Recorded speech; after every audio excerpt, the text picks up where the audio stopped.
Hello everyone, I am Tacit and welcome to the Gems of War Campaign 6 Week 5 Day 7. So today of course we'll be going over all of the weekly spoilers as we normally do, as well as finishing up this arena run for that random orb, which will probably be green. But of course we're hoping for a blue or purple, either or, ideally blue. But anyways, let's go over all the things that we got going on this following week. Let's go to the official website first, and then we'll check all the other juicy things. Right over here to the forums. Where'd it go? There it is. And of course the Switch one, which pretty much no one checks. I'm pretty sure there's still some amount of people playing it. I still can't believe it's like 9 months behind though, after all this time. But anyways, we got another potion troop. As far as this one's starting to 16 mana cost ones. I believe the next one after this one is also 16 mana cost. It gets to cleanse and give 18 life to an ally, and then creates 1 to 3 yellow, yellow mana potions. And if any enemy is death marked, there's a 50% chance to gain an extra turn. It's a little bit weird because yellows don't really have that many ways to death mark. There are a few that can, and if not mistaken, that one Season 2 Mythic had yellow in it, Nefertania? Can't recall. But there's not that many ways to do death mark off of yellow. There's very, very few options. So a little bit weird that that's its condition. You'd think like maybe barrier on your team would be the condition or something similar. But no, specifically death mark on the opposing team. Not to mention there are pretty much no divines or really anything within Whitehelm that can death mark. I'm pretty sure the total is 0. So there's a little bit of a weird interaction within its kingdom. It does have a death touch on Skull at least, so it has that going for it. But don't really feel like you'd put it into first slot too often. It does have a little bit of score reduction. It's kind of like a few other Whitehelm troops, if nothing else. Mostly because of Hall of Guardians, where it has that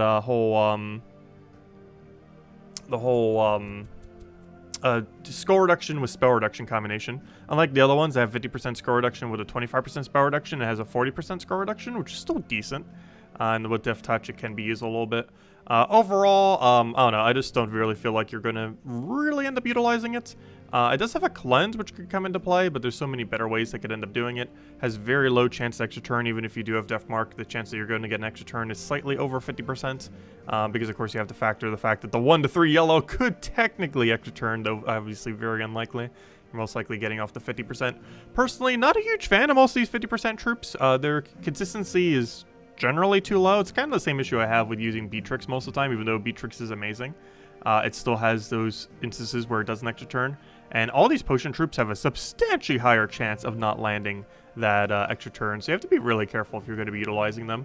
I don't know. The fact that it has a slightly higher mana cost. If she was 14 mana cost, I feel like she might be a little bit better.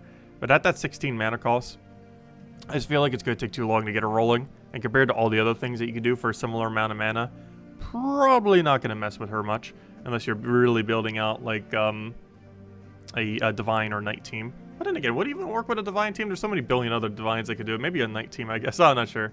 It seems very underwhelming is the bottom line. But anyways, it does have some potential though. Like of the ones that have come in, it might actually be the most viable of them. Even with its slightly higher mana cost. And that's mostly because of Death Touch. Anyways, hello Mister, hello Bill, hello Ricardo, hello Gimli, hello Bill, oh I already said Bill, hello Sushi Ninja, hello Isabel, hello Draco, hello Nightmare, hello Ricardo, hello Poing, hello Defiant, and hello Renus. Welcome, welcome, welcome. So as far as weapons, we are actually getting a new weapon. We generally don't on Mondays, so this event does. I believe you have to buy to tier 4, it's either 4 or 5, I'm pretty sure it's tier 4, in order to get the weapon, so you have to buy 1 tier deeper. Oh yeah, it is tier 4, which is, I believe, 410 gems, if I'm not mistaken.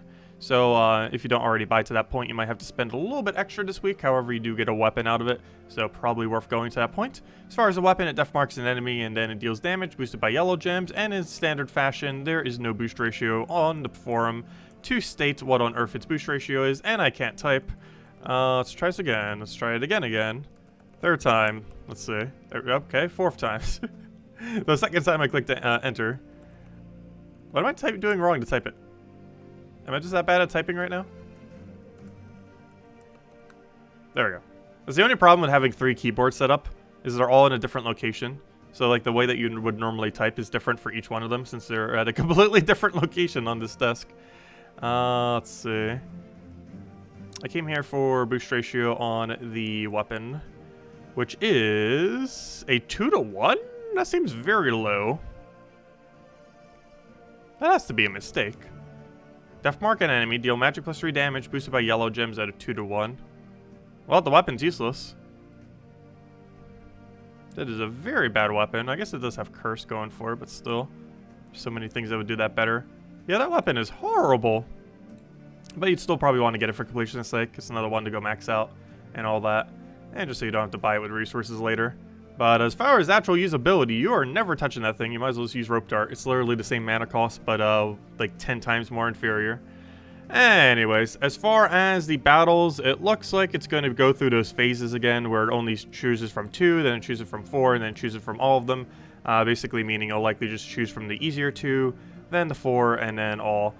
This is a little bit of a weird scoring because every single one seems to be different, and some of these might be the same rarity. I don't think anyone's done a comment on the full breakdown for the rarity thingy yet. But normally they can't until it's actually out. So we don't exactly know the rarity difference of here. But yeah, every single one is a different amount of points, and none of them seem to have a higher amount based on repeat, which basically just means we're going to be having to do Vashtagon, then Medea. Well, basically in this order. At least it's placed in order, but every single one will be a different one. So basically for the earlier stages, you'd want to know that Keeper of Lore is better than Eldritch. Then for the later on, you'd want to know that the Nair Mail and the Acromis are better than both of them, with the Nair Mail being the absolute better of those. And then later on, we'd want to know that Vashtagon is an always take, which based on its being mythic is obvious. And then Medea, which should be a legend, is the highest priority legend at 9. But how this is, by the time you finish out 30 battles, it does look like your options will always be the same, meaning that you could just keep cycling through them over and over again. Basically meaning that beyond 31 battles, or probably by about 35 battles or so, you're going to be cycling the exact same area, meaning that it technically doesn't matter what the rarities are, as long as you just, take the highest rarity, because you're going to be stuck with the same map over and over and over again by that point, and most of them are just going to end up being Eldritch Guardians, and you're just taking whatever isn't the Eldritch Guardian at an eventual point after like 35, 40 or so battles. Probably closer to 40, actually. But yeah, once it gets to those phases and you have all the battles, you're pretty much just going to keep doing the same room over and over and over again, or, the same location, because the rest of them would just be Eldritch Guardians by then. But it's relevant for the earlier stages, if nothing else, to kind of keep reference on it. That's very weird scoring, though. It is rarity order, but within their rarities, they have different scorings, which is always confusing. So it's still rarity order, so as long as you're doing rarity order, you're probably doing it correctly. So like rarity order, but keep in mind Keeper of Lore is better. Like if you just do that, I think you will mostly, if not always, be doing the correct room anyways, just by going by that. So just stick with that and it should be fine. A little bit confusing though. Anyways, aside from that, as far as other things that we got going on this week, is this the Guild War week? I don't think it is. No, it's not Guild War week. That's next week. Yeah, next week's week. Not tomorrow next week, but an actual week from now week. Okay, so as far as other things that we got going on, faction event this Tuesday is for Hall of Guardians, because of course it is a White Helm event, and as I was just mentioning, Hall of Guardians, White Helm does have a lot of, ever since the Hall of Guardians, and they've been starting to get a few additional ones like this one. They have a lot of score reduction, spell reduction troops, where they both have score reduction and spell reduction in combination, which makes for some of the more tankier options, and also probably one of the worst locations to do at higher rarities, because you have to deal with those reductions unless you're using insta-kills. But yeah, a lot of really mixed reductions there, which can be useful as far as in combination. A lot of them share the same typings as well, since a good majority of them are divine. Aside from that, this Wednesday we're going to be having the class event, or not the class event, but the Peace Pigeon. It's divine bonus, so even more into the whole divine theme. Thursday we have the class event for Priest. Priest is not horrible. It has +2 yellow. It was actually the first one to ever have like a +2, +3. It only has +2 though. It was before the +3 hero classes ever came into the game. And it's okay. You'd have to use it obviously with Divine Ishbala in order to give it its mana start. It does not naturally have one, which makes it a little bit weaker, especially since it's only a 40% mana start and not a 50%, meaning that sometimes you just do it with the 20% anyways. Overall, not really used that often compared to the Corsair or Archmages, which both have a +3 into their color. +2 can obviously still be very good, but Divines already have so many other ways of dealing with needing more yellow or getting more yellow that they don't necessarily need a priest for +2 to get even more. Not to mention they have Queen Aurora that gives +1 to everything, which normally outpaces priest, because even if you do mostly just need yellow, the amount of benefit that you get from having the +1s already done and allowing you to put the +2 banner into yellow, guaranteed, without needing to worry about some other color, ends up working out really nicely. So generally Queen Aurora, which is already considered not like a horrible mythic, but you know, not like exceedingly over the top, but it's normally outpaces that of Priest. So very, very rarely do you ever touch Priest, since there's a mythic that kind of does what it does better already. And there's just not really any other instance where everything else that it does is good enough to really justify using into a team. Unless you really need a hero weapon while also having a divine hero class on that hero weapon. There's not really any instance that would do that other than Divine Protector.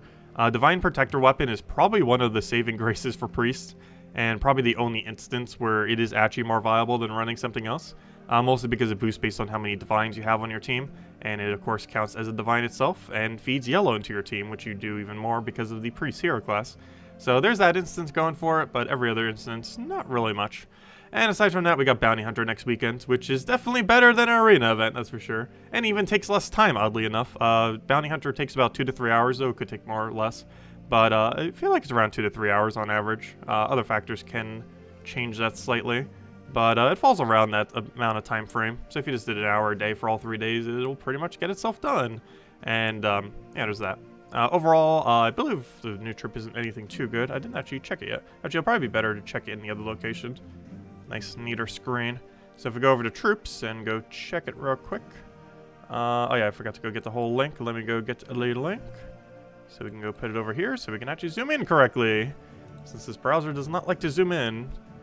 Let's see. So we got the Naga Trap. As far as what it does, it is a rare Mist of Scales elemental monster. So another one for Mist of Scales. Of course, these are not associated always to the kingdom. They used to be way back then, but now they're just kind of random as to which one they go to. Love the troop art for it, though. Pretty cool. As far as what it does, 12 mana cost. There's a 25% chance to devour an enemy. Oh, no, it is actually good. Never mind. Double chance if they are a Naga. That is almost never relevant, though hopefully it'll utilize it for this Bounty Hunter, if nothing else. Otherwise, it deals magic plus 3 damage. So it has the bounty bonus, venomous for some poison, and big for some life. So basically it has nothing good on traits. However, it is basically a weaker version of, what's that thing called? Gluttony. Gluttony is way superior to this if you were using it outside, and is actually so good, Gluttony that is, that you can end up using it as a early game devour option when you have literally no other option. It's also only a rare, so really easy to obtain. This is worse than Gluttony, however, the main benefit it has is it can be used in Bounty Hunter. Compared to the current Bounty meta, I don't really feel like it's going to be used, mostly because it doesn't have like a mana accumulation or any board control for that matter. It might just get, or obviously we have to use it for this one, so hopefully it'll be a lot of Nagas, so at least there's a 50% chance this time around. But I don't know, I don't feel like it's going to be used much. Compared to just being able to do another second true damage poke to go with Tagraki, I don't really feel like you're going to need to risk this, because it's only a 1 in 4 that's going to end up doing it, so you know you're going to cast 10 times and get 0 devours, so probably not worth using in most situations. The fact that it doesn't have any kind of follow-up, like all it does if it doesn't get devour is some damage. It doesn't have explosion, doesn't have board control, doesn't have a convert, doesn't have anything else going for it. Where you compare it to something like Gluttony, which of course you can't use in Bounty Hunter, or at least not for extra points. But it's the main early game kind of thing that you would end up using. Same mana cost, but way better ability. It is a 5% lower devour chance, but it gets to explode 4 gems of an enemy's color every single time you end up casting, which means you're getting pretty much half its mana, if not more, back, as well as everything else that it can end up doing there. It also gets the explosion at the start of battle, which is really annoying right now with potions, but not counting potion glitch that currently exists is generally beneficial. Though in the current state of the game, until this season is over, until they fix a glitch, not so much. Hopefully it's fixed next patch, but similar to Lycanthropy, it's probably not going to be fixed until like the second to last week of the campaign, at which point did it really matter? Because then potions won't spawn at starting board anymore, so. But anyways, let's see, who have I said hello to? Hello Imperial, hope all of you had a wonderful weekend. Hello Sushi Ninja, hello Bushka, hello Cookie, hello Gem God Diaz, hello everyone, welcome, welcome. Did I miss anything else? Yeah, they really need to give Ishbala back to 50% mana start. It seems so out of place that it's 40%. It wouldn't even be broken anymore. Like, it somewhat made sense why they toned her back then, but they over-nerfed it way too much. They got rid of her double cleanse, or not double cleanse. No, it was a full team cleanse. They got rid of her full team cleanse. They got rid of her 50% and moved it to 40%. And I believe they did one other change. I think it was a mana cost increase. I can't remember. There was a third change. I can't recall. I think it might have been like a 2 higher mana cost. But they did something else that was a third thing. But yeah, the other ones kind of made sense. However, they really need to give its 50% back. It seems so weird that, you know, you'd give 50% mana start to like every typing in the game. Or, you know, not every typing has it yet. But a good majority of the typings in the game. And then Divines just randomly have 40% instead of 50%. It'll make some amount of sense if they also give Daemons 40% mana start. Though I wish they would just make all of them 50%. It would just make things a lot more uniform. Anyways, so that's all that. Did we go over everything? I think that was everything. So, main thing going on next week then is Bounty Hunter and a new weapon. The new weapon's not too relevant, so mostly just Bounty Hunter then. And that's pretty much it until the following week, in which we have Guild Wars, as well as everything else going along with it. So, nothing good on Adventure Board today, unfortunately. However, what we do have going on is the rest of Arena event, so we'll focus on that. Before we do, I guess we'll clear out this real quick. It is indeed Diamond Day, so I want to get our shiny diamonds. Hello, Stode, welcome. You got to do nothing this weekend, nice. You did Gems of War and Slay the Spire. Yeah, Slay the Spire is a lot of fun. I haven't played it for a little while. I think the other day I did end up playing like one match after not having played it for like a little over a month. But yeah, the game's still pretty solid. I'm curious to see if they're going to do a sequel to it. I'm not sure if there's one in the works. I don't think there's an announced one in the works. Like, of course, something like Darkest Dungeon ended up doing a sequel, which isn't out yet. Should be in the next month, though. Soon, TM. But, yeah, I'm curious to see if Slay the Spire will. It's a really solid game. I haven't really seen too many other deck builders that have really interested me either. Like, Monster Train didn't seem as interesting. I'm curious to see how it goes. The game still has a really huge player base, too. For the fact that it's, like, not even getting updated anymore. Though that's not completely true, because the modding community has been doing work on that game. As far as, like, official content.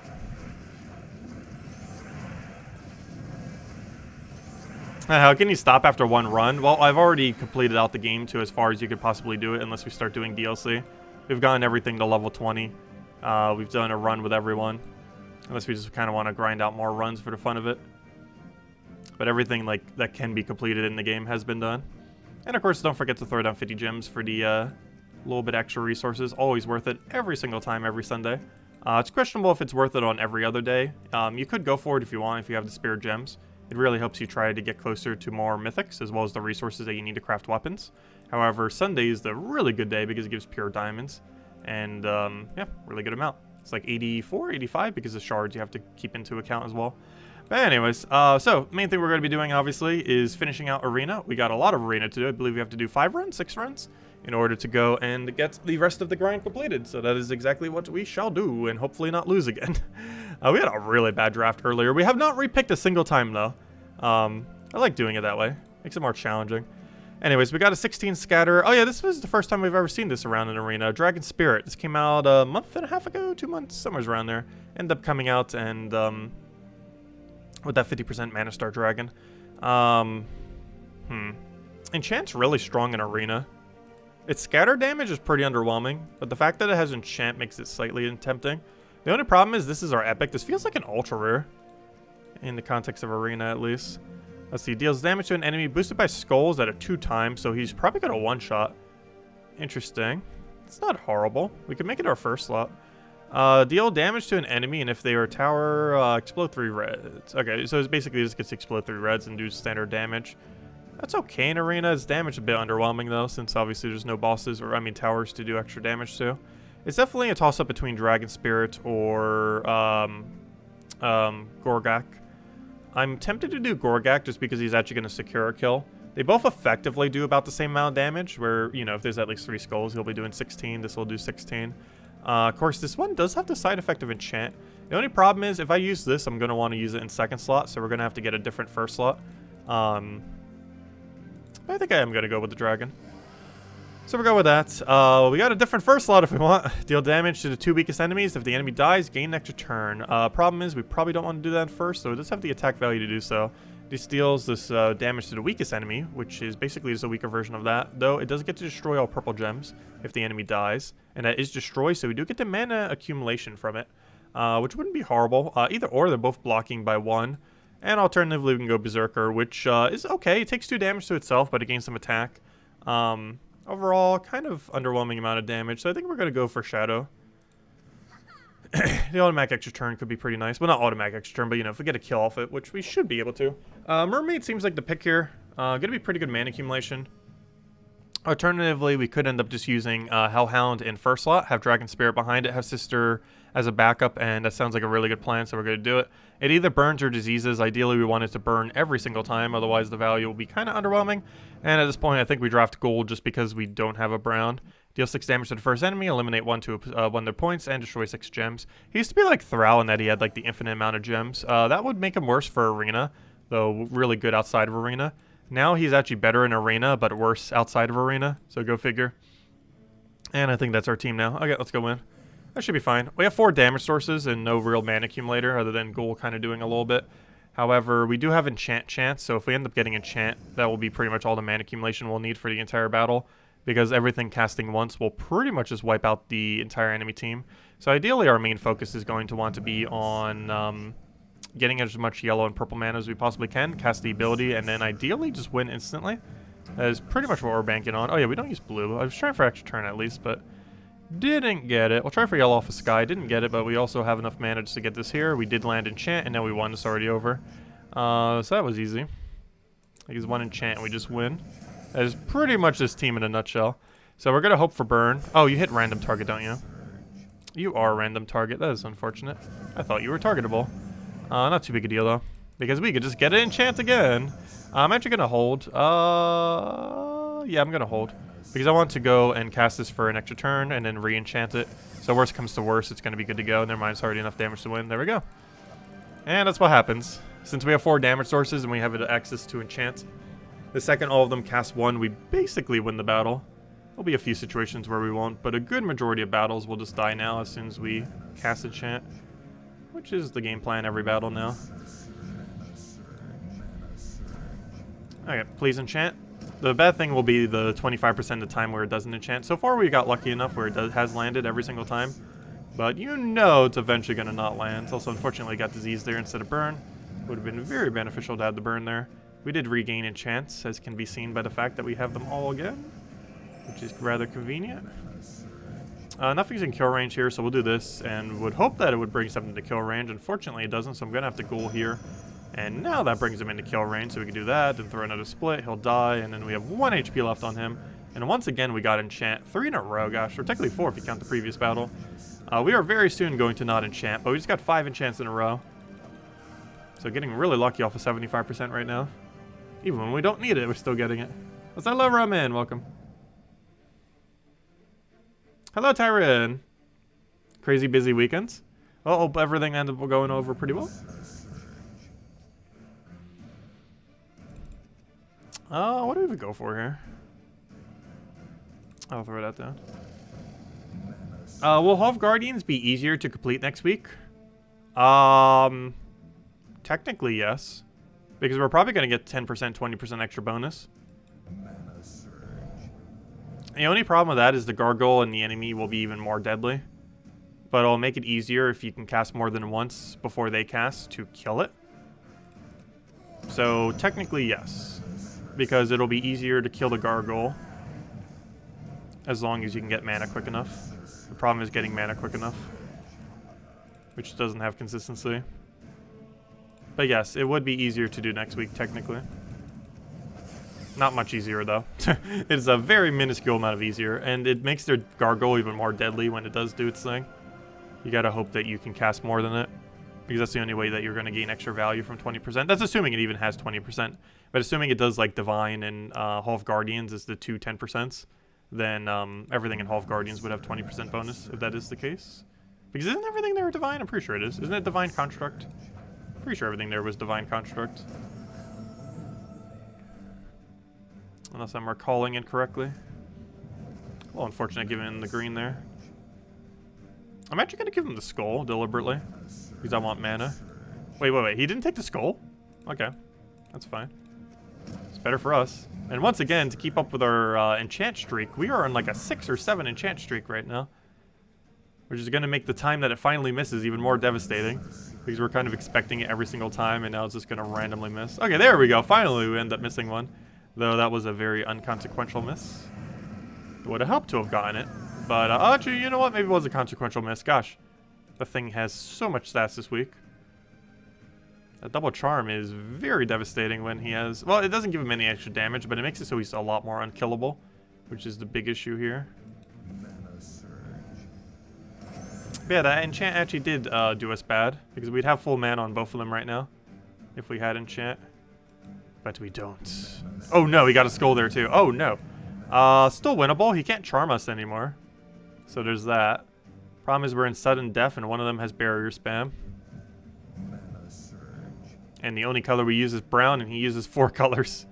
Though theoretically he only uses 2 colors, because the him casting that does absolutely nothing at this point. So he really only uses blue and green, effectively. And of course I end up giving him green off a cascade. That's a weird situation. I could do this to try to take brown the following turn. That of course does nothing. Take our brown. We kind of have to do this, so it's kind of risky. You know what? I'm actually going to wait. I want to bait out his barrier. Oh yeah, he can just destroy us off his explosions too. Oh, that's bad. What's even worse is... Oh, no. I'm actually not going to take this purple extra turn. This might seem weird, how instead of just taking the skull, or just compared to just taking the skull. However, if I take this extra turn, unless we get really lucky and get a skull to fall right there, there'll be 2 instances of skulls and we can't stop both of them. So I'm just going to take this for now and not take the purples. And then we get another skull. And then we should be able to kill him. And then we somehow have to kill this thing without taking a single poke of damage. Which after we kill this first slot is actually possible. Oh, or now it's not. And now it is very much not. Rip. Hello, Trillo. Welcome. I'm not sure if we have any room in Dragon's Peak at the moment. I believe we just filled the other slot the other week. But if we do have room again, we will let everyone know. But I'm not sure if we have a list. If Isabel still has one, or not Kafka, gosh, Azala. But I think we have a waiting list. I'm not sure. We might have already used up our waiting list though. But we can put more on it then.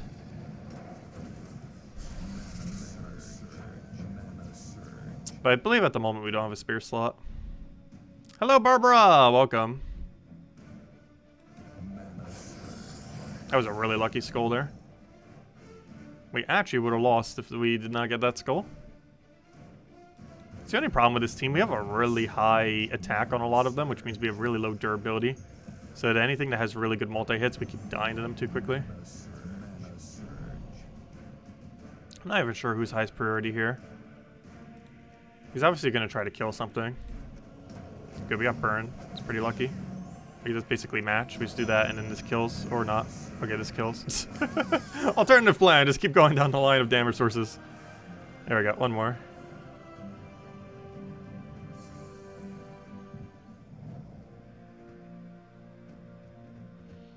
Let's see. What do we even go for here?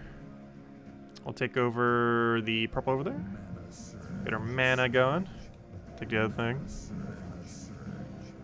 Let's see. Throw that down.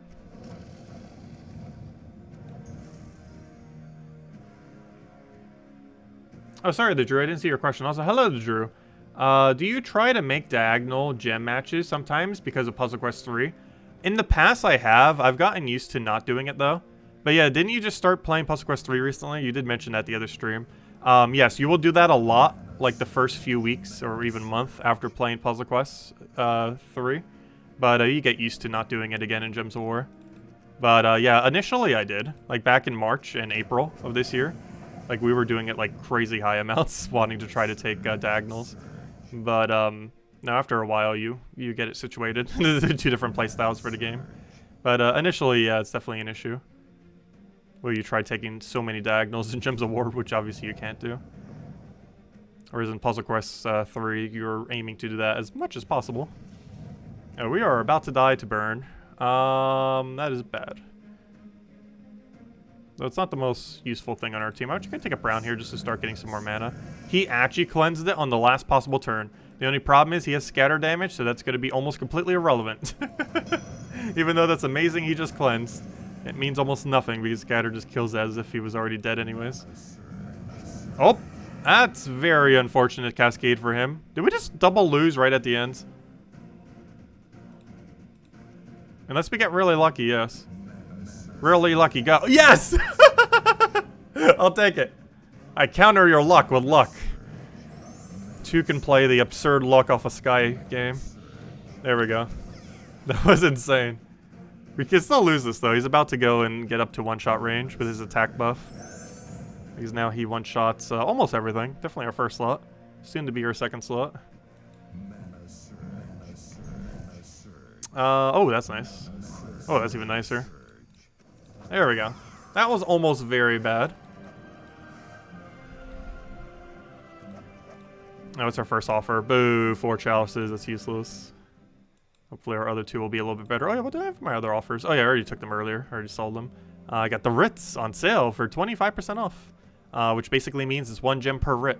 Which is a little bit expensive. It's basically like buying an Imperial for 1,000 gems. Is that worth it? Yes. In the current state of the game. If you have this many gems, like if you have over 10,000 gems, it is probably worth it to buy every Writ offer you ever see in order to do that, especially if you're on the sales section. It's a little bit more expensive the other way because it's 200 for 150, which is like, what, 1,033 gems for, or, you know, 1,333 for a Imperial. And even then, it's kind of still worth it. So I do go for them. Well, it's mostly because there's so few Imperials in the game. And there's quite a few things you could use excess gems on. But getting Kingdom upgrades is pretty important, so we put it into those. Actually, how many Imperials do we have right now? We finally have every kingdom to level 15. We've been at that state for a little over a month now. How many Imperials do we have specifically? So we are currently at 7... You could say almost 2. We're at 9, kind of. Not exactly 9, but almost 9. Actually, you know what? We might almost be, because if I go claim this... Boom! 60 Writs. That's half a deed right there. Or a very small portion of a Imperial, like 1/20th of an Imperial. But it's still part of an Imperial, so we're 1 step closer than we just were moments ago. But there we go. See, now it's basically 2,000. You can basically say 2,000. As soon as tomorrow hits, it'll be over 2,000. So we can say 2 Imperials, and then combine that with that, we now have 9 Imperial. I believe it's 3 per upgrade now, right? If we want to go upgrade this. Not power level, I want to go check level. Yeah, it's 3 Imperial. So I currently have the capability of reaching 3 kingdoms to level 16. There's really no point in doing this at the moment. We're mostly holding on for when kingdoms start reaching around 24 star. Because I believe it's 24 star where it's required. Actually, Golvania can tell us. It is, yeah, it's 24 star where you require having a level 16 kingdom. Which is the next upgrade that we'll be doing for a lot of kingdoms. So, yeah, 24 stars when you need it. Obviously, Golvania already has it. And is the location where we specifically do our exploring. But any kingdom that's going from 23 to 24, once they're finally capable of doing 24, will require having it. So Mrs. Scale is going to be 23 soon. So you know what? I'm actually going to deliberately not level it and see if it'll actually give me more offers for like Imperials and stuff like that. I'm not sure if that's a thing, if that it will actually check that for the middle task. But we can hope. I'm actually going to deliberately not get this to 16 because that will make it so it's asking me to go get a kingdom to 16. So maybe it will give me those resources. I don't think it does do that. But we'd basically deliberately be able to bait it as of Friday if that does work. Because we'd have to upgrade Golvania to level 16. What might happen is it might try giving us some useless troops or something else instead. In which case we'll have to go upgrade it. But who knows, maybe it'll give us Imperial. I don't think it will though, but one can hope. But anyways, let's go run 4 more arena? No, 5. We'd have to do 5. Or 4 in a partial lose. But anyways, because we did get that 1 loss, otherwise we would only need 4 more right now. Unfortunately, but we actually do need 5 more full runs. Because we did end up losing the 1. Let's see, deal 9 true damage to an enemy. There's a 10% chance to kill them, boosted by their attack. So basically 0. Okay, 9 true damage isn't horrible though, but for that mana cost, it's probably not worth it. Oh yeah, never mind. I should probably go upgrade it right now then, before I forget. You're right, it does do that really annoying event key thing. I know exactly which one you're referring to. It is one of the most annoying ones in the game too, because it's super bad value. I'm not sure why they didn't make a good value. If it was 2 event keys with 10,000 gold, it would actually be worth going for. because it would be slightly cheaper than buying event keys while also giving you some amount of gold. I'm not sure why it only gives one event key. It is one of the worst offers in the entire game, because you're basically paying double the price for a single event key, is essentially what the offer is. But if it was 2 event keys and 10,000 gold, it would actually be worth going for like every time it ever shows up. But that is not what the offer is. Oh, so hello, Mombarashi, welcome. Yeah, it takes forever to grind all the hero classes. It takes a very, very, very, very long time. Okay, anyways, I believe we go tank bot here. Steal 10 armor from an enemy, then deal 10 true damage to them. So not only is this a 10 true damage poke, which is already better than a 9 true damage poke, but it also gets to steal basically all of its armor. And 10 true damage should be enough to one-shot most things. So we could use this as a backline tank. Chimera is tempting. This does get a double poke silence. Also gets to steal magic, so he gets to ramp up like crazy. He does mana block. Angry Mob I don't think destroys enough in this game mode to really justify it. So it's either Chimera or... Actually, all 3 of them could technically work. It does have resummon on itself. I believe I am going to go for Magician, though. It's a little bit flimsier, but so would Chimera be if we go for it. Based on coloration, I think we almost have to go Monkey Disciple. It gives us a bunch of red and yellow, which feeds into everything else and gives us some life. But the main reason for picking it up is more so the fact that we currently do not use either of those 2 colors. And then lastly, ideally, we'd want a purple here. None of these are purple, so we're going to have to go for something else. Goal's not horrible. We were just using it earlier. Depending on where we place Monkey Disciple, actually, who is our first slot? We don't really have a proper first slot in this team. I almost feel like using Monkey Disciple and then have a Wraith behind it. And then keep our Satyr Magician in a slightly safer location. The only problem with this is its inconsistency. And very rarely will we need it. I don't know. We might just want to go for the board control. I still want to block yellow on it. I'd rather go directly into it. Yeah, we're going to go Wraith. Mostly because our Monkey Disciple has to be our first slot at this point. Then we can keep that in a super safe spot and have tank bot tank for our backline. It's kind of weird needing a tank for the backline. Normally you don't need to build around that for when you're building normal teams, like pretty much anywheres. But in Arena you do, just because there are so many things that can hit backline that end up getting drafted that specifically only hit backline, that you actually have to build completely around it in Arena very often. Especially with all the worms that are low rarity that kind of just auto-win in Arena. Got to be really careful and make sure you have a good backline that can actually tank. You don't normally need to do that as much in normal gameplay, because there's very few teams that do it, other than like Weaver Life and Death combination. There are very few things that specifically target your backline. But in Arena, it's very common. Like, for example, hello Rockworm. We're literally up against a team that has it. And just a cautionary thing, just to make sure we don't die, because he can loop like 2 to 4 hits, and we would actually survive that many hits with this thing. It's always good to have some kind of tankiness. Normally they don't get started in time, but just in case they do, it's good to have a precautionary counter to it, because if you put something super flimsy in the last slot, it's going to die the second you face one of them. And it'll be one of your 2 losses. And then if it happens again, it'll be 2 of your 2 losses. Let's see. Do I even bother true damage poking here? I think we just go for mana and hope it works out. And it did. And we won. And it's over. I'll take a skull. Oh, never mind. That wasn't enough, though. Luckily, there was some more over there. Should've just done the other cast. Not too big a deal, though. Oh, 1 down. This should be a pretty easy win. Worst comes to worst, tank bot can pretty much solo everything. Because they're likely not going to have anything that can target him in most battles. And then he just wins. He's not going to be a quick win, but worst comes to worst, he's just kind of going to auto-win by the end of the battle. It's not going to be that slow either. Stealing 10 lives, or 10 armor is kind of nice. And if not mistaken, it's steal as well. Meaning he actually gets the armor. He doesn't get the HP, but he does get the armor. Unlike this, which gets to steal the HP. Meaning he actually gets the HP. I actually have 2 ways to raise our HP then on Steam. One of them specifically for him, and the other one does it for the whole team. Which is a nice little bit of tankiness boost as well. It helps keep him off of, I almost said Death's Door. Helps keep him off of dying from going too low. Just in case they have a true damage option, it kind of keeps his HP up a little bit more.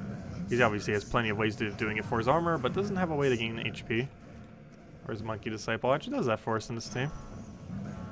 Alright, so he's dead all the way. At this point, we just have to deal with a mana drainer. He doesn't even have any way to kill other than skulls. Though that is still some pretty devastating skulls, so I do have to be a little careful about it. I'll take the yellow for now. If I can swipe it the correct direction. Take that. Unfortunately, not enough damage, but any poke at this point will indeed kill it. So we're mostly just looking for the poke. That will help us a little bit, hopefully. How on earth do you miss with that? Come on, 7 yellow on that board. And you still miss. At least it got some mana, if nothing else, but it missed extra turn or anything else like that. At this point, we just take a red and that's dead. Anything we cast will kill.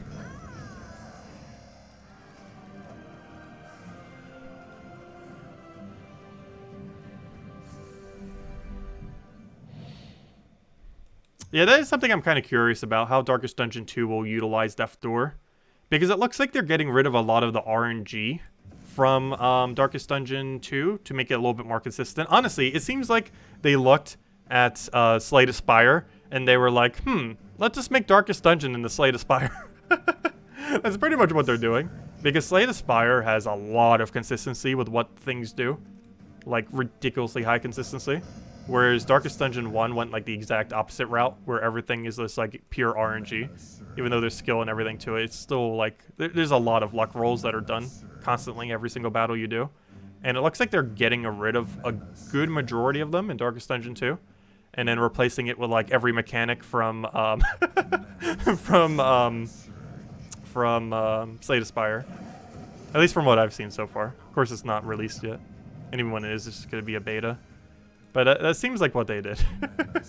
So I'm curious how they'll tackle Death's Door, because that was one of the heavier RNG aspects I believe they're obviously going to keep in. That's pretty notorious for the series. I'd be very surprised if they scrap that. But it'd be weird how they could possibly implement it without being a luck-based mechanic. Let's see, we'll move that over. Grab the red there. I actually want to kill his last slot, even though it would be better durability-wise to kill his first slot. This thing has basically 0 chance of winning, so there's really no need to kill it, whereas the other thing, if it got extremely lucky, could actually kill us.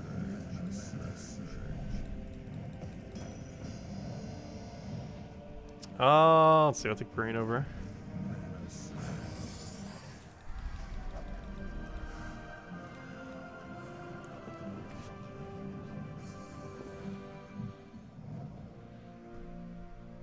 Take this skull over for now.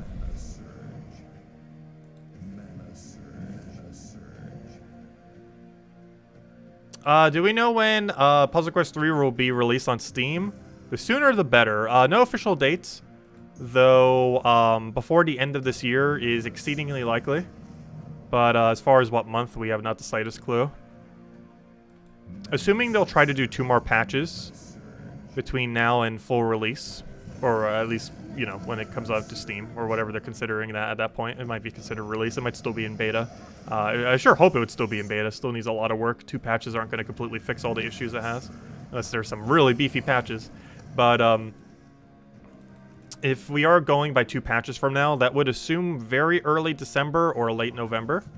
And that would make sense, because when they ended up doing Gems of War, it actually released around the same time. When they did that live service, or, you know, this game right now. It came out in, like, mid to late November.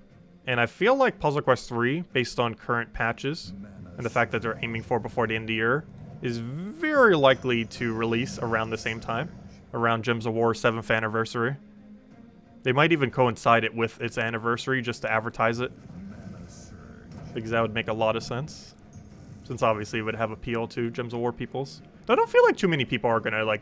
I don't think anyone's gonna drop Gems of War to play Puzzle Quest 3. Because Gems of War is easily, hands down, the better game of the 2. Playing Puzzle Quest 3 is mostly playing it for the potential of what it could be, rather than what it currently is. Because what Puzzle Quest 3 could be is actually pretty solid. But the problem is they're like 2 years of development away from it being where it needs to be. And upon whatever its release or beta release or whatever it's coming to Steam, whatever they're calling it, is nowhere near like the full experience of what it can be. It's still missing so many things that it needs to have. Gems of War kind of did the same thing though. Like Gems of War didn't even have arena or treasure hunt or like anything when it released. Like it was super bare bones. And it seems like they're going the same route for Puzzle Quest 3, where it's kind of just releasing as a shell, and they're going to keep expanding upon it over time. But the only problem is it's not then. So we're going to have to wait like a year, 2 years till it's like a fully fleshed out game. Because I would say Gems of War was probably like complete by like its second year. But at launch probably wasn't. Because traits didn't even exist back then. Like there were so many things that didn't exist. And of course factions came in at like what, the 4th year or 5th year of its development. Which was a really big, decent feature.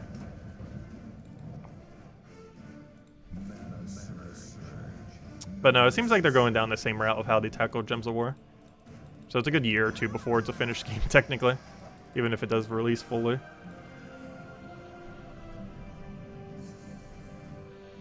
What do we even go for here?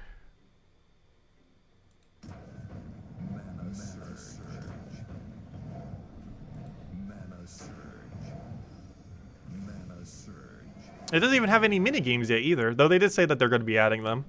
But they did say that there won't be any minigames at launch for Puzzle Quest 3. Though it kind of makes sense because Gems of War was the same way. There were 0 minigames in Gems of War when it launched.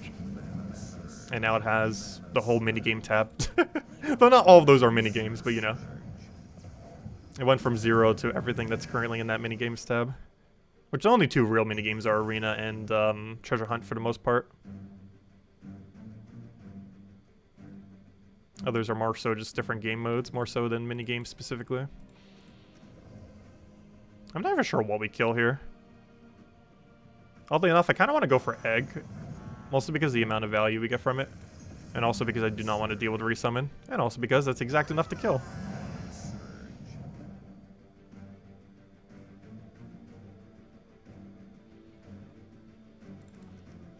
Yeah, Puzzle Quest 3's daily system is horrifically bad right now. I am really surprised the most recent patch didn't address it at all. And if they don't address it by launch, it is going to be so ridiculously bad. Let's see. We'll take that down.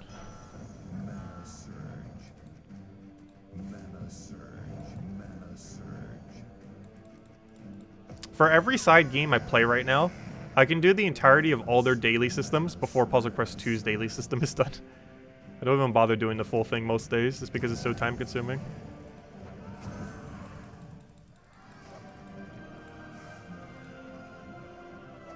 It's really bad with how it's currently set up. Also, can we stop getting Underworld stuff? Well, at least we still have one more offer, but still. That is very unlucky. Alright, we'll go hand out a redeem code after this arena run. Like, this guy's auto extra turn. I feel like taking him. He also has 10% this week, so he actually does 11 damage instead of 10. Which isn't a huge difference, but it's something. Compared to our other drafts, I'm just going to take him. Why is everything bad in draft? Let's see. Deal damage, 6 damage to all enemies. There's an independent 25% chance to boosted by brown gems to gain an extra turn and half my mana back. So basically it's just a 6 full AoE that has a chance to extra turn. Well, compared to our other options, it is technically better, so I am going to go for it, I guess. At this point, I think I have to take Paladin. And hope it doesn't get hit somehow. And we have no blue. Which kind of makes me want to go for Direwolf, but then it's blocking Paladin. But I kind of have to go Direwolf. Otherwise, what's our alternative? Take this. Let's see. Actually... if we had a mana accumulator, this could kind of work. Because he could do a 9 AoE, or sorry, an 11 AoE at that point. It's not worth it, though, in this team. I think we just go Direwolf. What on earth is this team right now? I think I have to use Hell Cackle in first slot. Actually, you know what? I use the Moth in first slot and use Hell Cackle as our backup auto-win method then. Well, it's not auto-win, but it's going to be what holds down the team. So I'm going to do that. Paladin, I think, has to go in last, as much as that is a bad idea if they have a back-hitting troop. But I really don't have another option with this team, so let's go with it. At least if they don't have a back-hitting spot, last slot is technically safer. But it's not as safe just because you risk any battle having a last hitting slot. Also, he's blocked on green now, which is also slightly unfortunate. However, the cast that we get instead of him is decent. The only problem is Paladin is very likely to have taken damage before we can end up utilizing the thing. Let's see, we'll take that over. Oh yeah, I really like the step bonuses they added in the most recent patch. They definitely need to rebalance them a bit. I also have no clue why Runic creates skulls. It makes no sense why Bone Set doesn't have that instead. Bone Set does have a modifier that creates skulls, but it's not as good as the modifier on Runic. And of course, you can use them both together, and having 2 sets that are kind of like that kind of makes sense. The Runic doesn't really have anything to have skull synergy whatsoever, so it's a little bit weird that it has that skull mechanic. Like, at least give it to, like, Warlord. Warlord has a lot of ways to utilize skulls, but instead they give it to Runic, which seems a little out of place. I'll take green for now.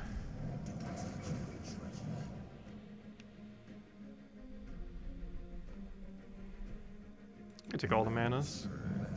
Only problem is, by the time we can actually get this AoE down, it's going to do almost nothing. It's still 18 damage, though, assuming we can get it. The only problem is we don't really have a way to do it, so I'm just going to take it right over here. And I'm going to deliberately pass my turn. He didn't take the move I wanted him to take.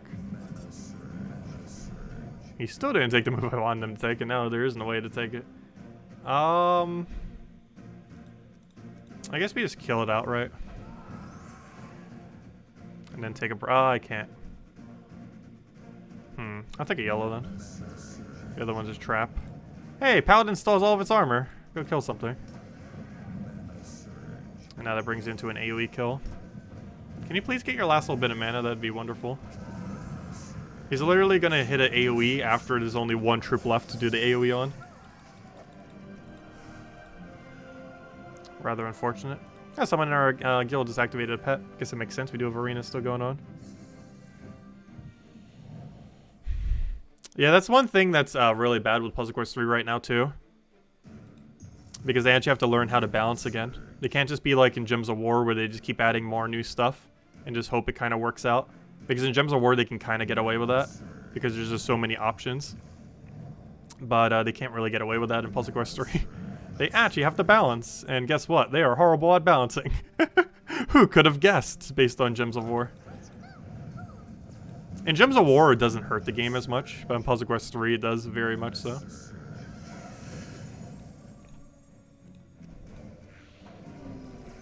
Because Gems of War has so many options that if some percent of them are useless, it kind of doesn't matter. Just because there's such a ridiculously high amount of options. Let's see. Take that over.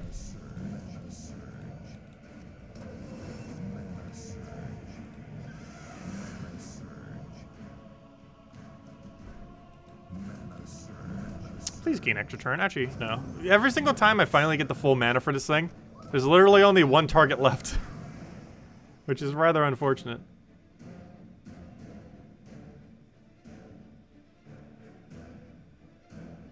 Let's see. What do we need here? I'll take that for now. How many days until the Vault events? It's 3 weekends from now. So the exact amount of days is 14 days then. Wait, no, that can't be right. Sorry, 2 weekends from now. It's, math. 8, 9, 10, 11, 12, 12? 12 days. It's 12 days from now. Is the next arena, not arena event, the next Vault event. It's on the 24th. So 2 Fridays from now. Not this Friday, but next week's Friday. It's the same week as Guild Wars. It coincides with Guild Wars week. Oh wait, that's kind of a bad thing, isn't it? Vault weekend coinciding with Guild Wars. Because that means we're gonna have to do the Guild War battles, which means we're not farming gnomes during that duration.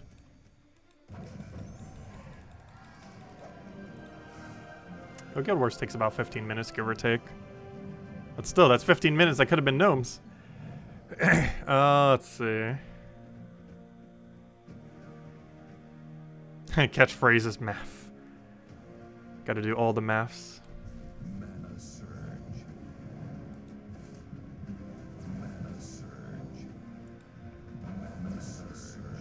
I really like games with lots of numbers. It's fun to see them move. Let's see. I don't need good graphics. I just need fun moving numbers.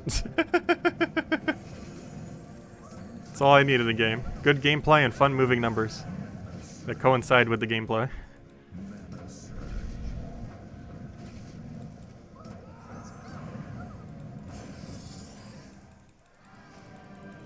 That's one thing Puzzle Quest 3 does right, at least, if nothing else.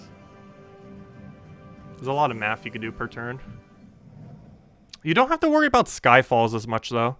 Like, you pretty much just ignore Skyfalls in that game. Because in Gems of War, it's really good value to try to get a Skyfall. Like, right now, if we try for a single yellow or double yellow, like, the amount of value that would give us, or if we take this blue and try for all the reds right over there, the amount of value that will give us is so ridiculously high. But you almost never go for it in Puzzle Quest 3 because you're taking so many turns per turn that getting a single Skyfall gem to work correctly is very minimal value compared to the fact that we basically just doubled our turn by getting a yellow cascade there. So instead of taking a 3, we took 2 3s. But Skyfalls in Puzzle Quest 3 are pretty much non-existent, so you don't really need to worry about like the percent chances of that and calculate that out. But because that's one of the maths in this game that you don't generally see, but you still have to do if you want to play as optimally as possible. Like the percent chance that something good will actually happen from Cascade and all the things that can happen from it. But in Puzzle Quest 3, you basically just completely ignore that because the amount of benefit you gain from it is so ridiculously small. Plus, many turns you're board clearing anyways, in which case you can't really calculate out for anything because the whole board's gone anyways. Let's see. I'll take that over. I want to go for another AoE if we can here.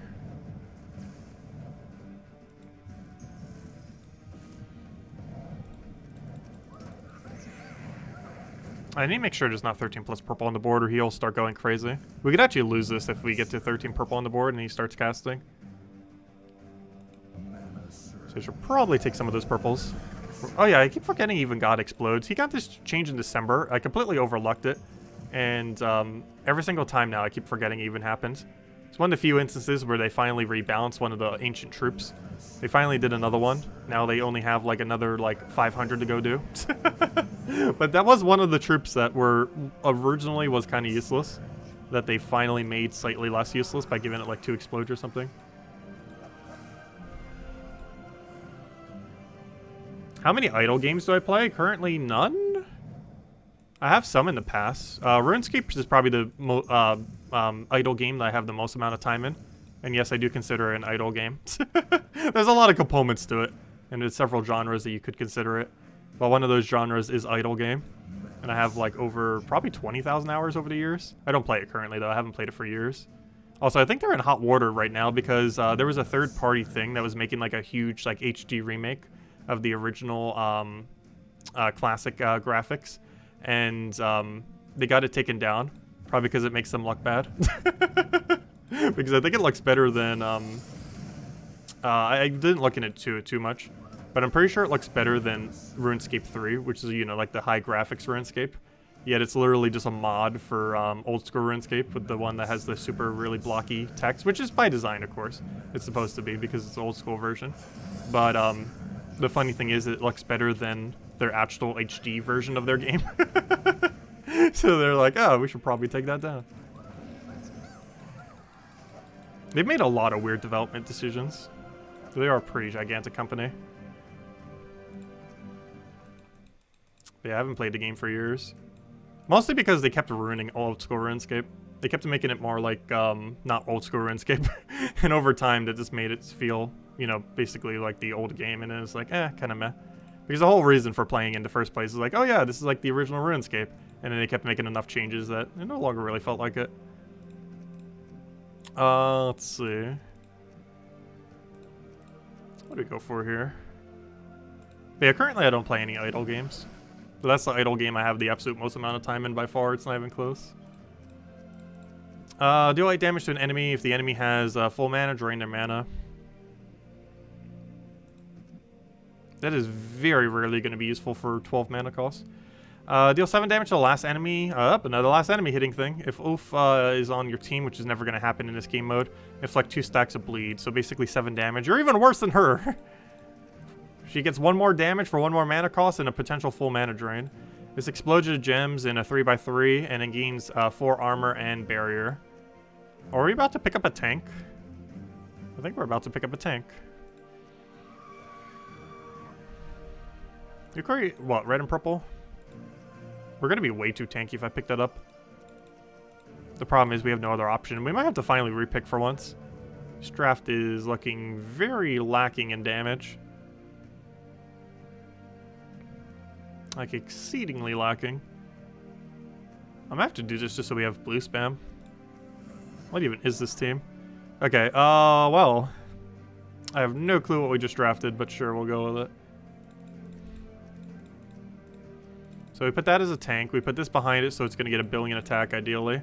This needs to get as much mana as possible, and you will go backline tank. I have no clue what this team is, but the main premise is we get brown mana, we cast that, get a billion blues, get our tank to be tank, get our AoE to do AoE, and then win that way by casting him a billion times. This is going to be a very slow team. Though, skulls aren't that bad, so we might be able to pressure with skulls. We also have some decent board control, so we got that going. So it might not be that bad. So we get to explode a 3x3. Oh wait, a 3x3 cross. Wait, what even is this thing's cast? Oh, he has that weird, Uber Doomskull kind of explosion, doesn't he? Isn't that the same shape? That's actually a lot of mana accumulation. Okay, we'll go for this. That's actually not horrible for Arena. Outside of Arena, that's kind of meh. But inside Arena, that's a pretty substantial amount.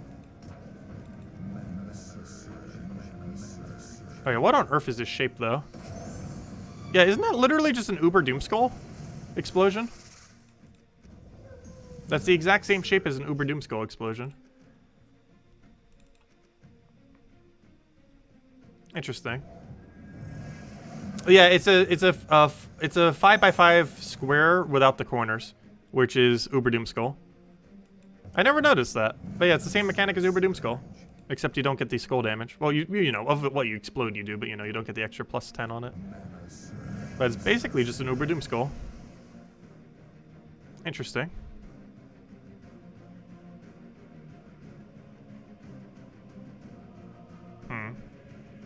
That is so confusing to try to use, though. That is so ridiculously confusing. I can get a skull poke here, can't I? If I do it right here. That's a skull, isn't it? It is. Okay, that is so confusing. That's almost more confusing than Dragonian's Monk's X, which has so many good plays that it could do. The main reason you don't normally see me using it is it takes too long to figure out what on earth to cast it for. And also, there's better options later in the game. It's really good as you progress into the game. If you've ever seen any of my new player accounts, we use it like crazy with Mang. It's a really good combination to just never die while having infinite damage. Let's see. Yeah, this is a very confusing explosion to use. I think most of the time we're not even going to bother trying to figure out a good location for it. Too much thinking involved.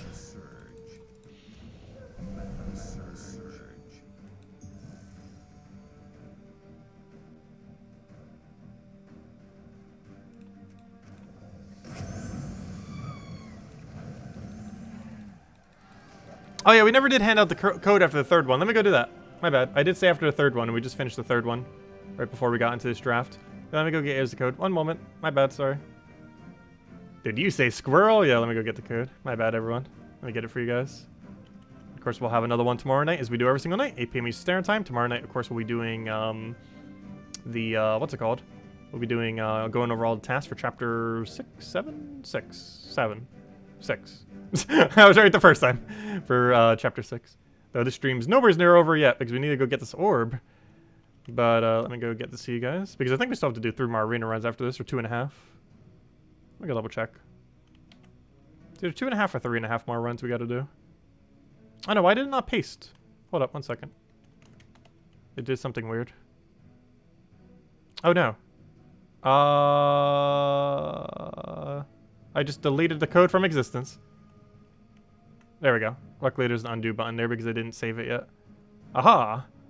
1 moment. I destroyed the code. Okay. Now let me go redo it. There you guys go. There's the redeem code used on gemswar.com for the game code section. Your invite code can be found in your settings menu. Redeem code's right over there in chat. Just cut and paste of random numbers and letters starting with E8. And it gives same word as always, 2 treasure maps, 1 gem key, 200 souls, and 2,500 gold. Yeah, I know, you could Control Z. Normally what happens though is I click save and then X out of the page, in which case you can't Control Z. But yeah, I was still on it, so I could just click undo button for Control Z.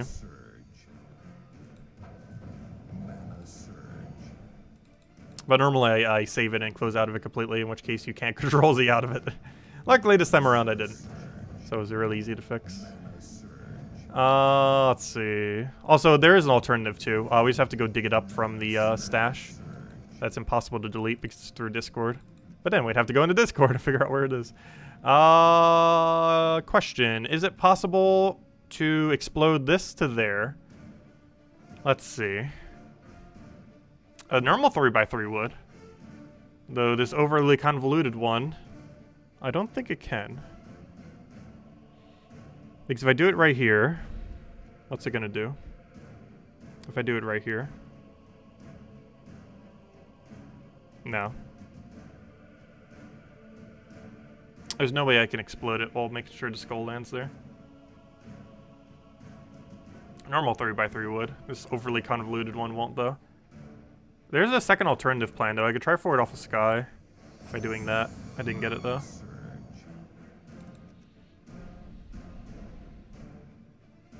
What a weird board up there. I guess we'll just take a purple for now. Okay, really good that he did not go for that. That would have been so much value for him.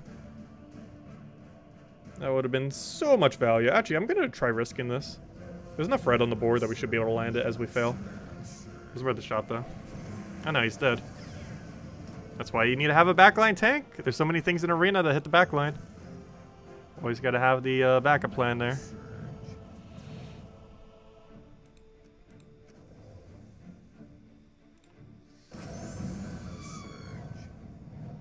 Hey, can I get one brown man? I probably should have actually went for it there while we had the chance. I think there could have been a location that had enough browns.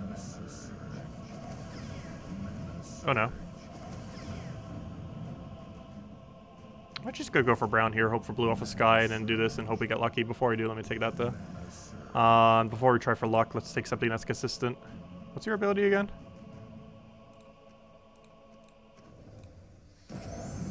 Oh, we got really lucky there.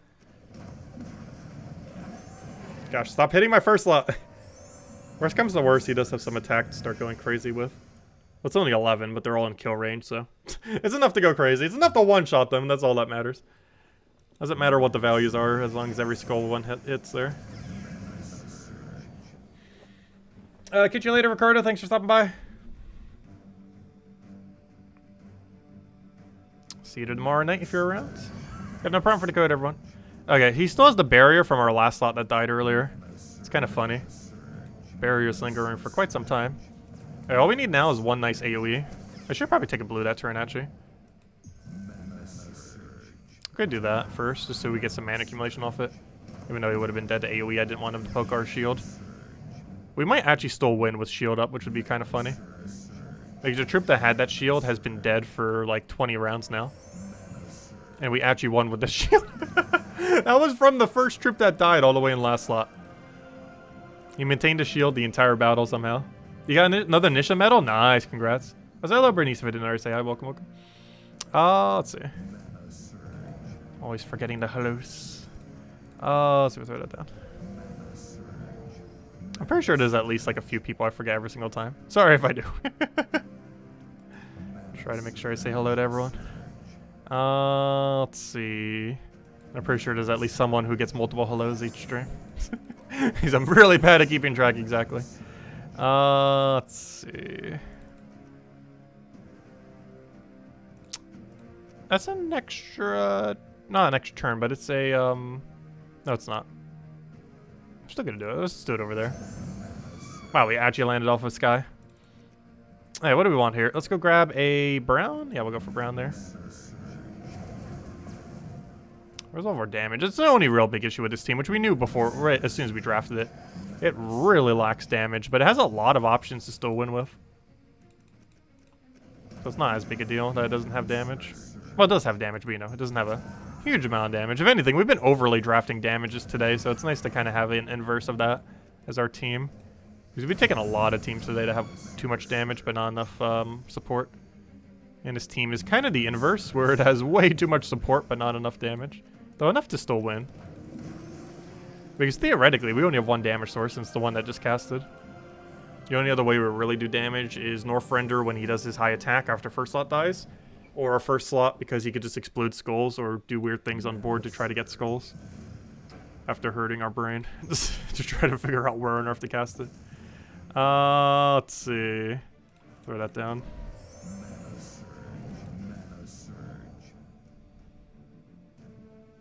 Why do I feel like he can extra turn right now? No, it would explode the red there. However, I think we can go for blue 3, right?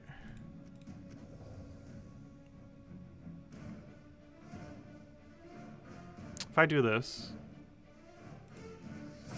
Oh no, the other one was off by 1, never mind. And then it would have exploded if I moved it over. That's such a weird explode. We should probably start learning it though, because Uber Doomskull Mythic is the next Mythic. October 1st, which is kind of around the corner. Because it's the very first Friday of every month, and October 1st, or you know, for the first Friday in October is very early. It's literally the first day of October. But the next Mythic, unless they're changing it up because it has some kind of glitch or something, which it shouldn't, it's just the Uber Doomskull mechanic, will be the first troop that will be able to do 2 things. It'll be the first troop to have Uber Doomskull Creation, and it'll be the first troop to have Uber Doomstorm, which was added 2 patches ago, or was it 1 patch ago? 2? Well, one of the few patches ago. I think it was 2 patches ago, and just hasn't been utilized since. But we do have a troop that will be bringing in a Mythic that brings in Uber Doomstorm, which, of course, will make it more likely that Uber Doomskulls will fall into the board. And will also overwrite any other Storm that's currently in play. Be interesting to see how that ends up panning out. I don't feel like it's going to be too broken, though. Like, on paper, it sounds strong, but the chance of it creating a Uber Doomskull into the board is probably pretty low. Like, it's not as high as a Skullstorm, that's for sure. Because they kind of learned from when they did Doomstorm how broken that was. So I'm pretty sure they toned down Uber Doomstorm even more than they tuned down Doomstorm. Though if it's about the same as Doomstorm, it could kind of be pretty decent. If they toned it down even more than that, it might not even be usable. But we'll see how it is. Well, no, till it's in. If nothing else, it does have an Uber Doomskull convert, which is kind of insane to think about. He's obviously that has quite potential.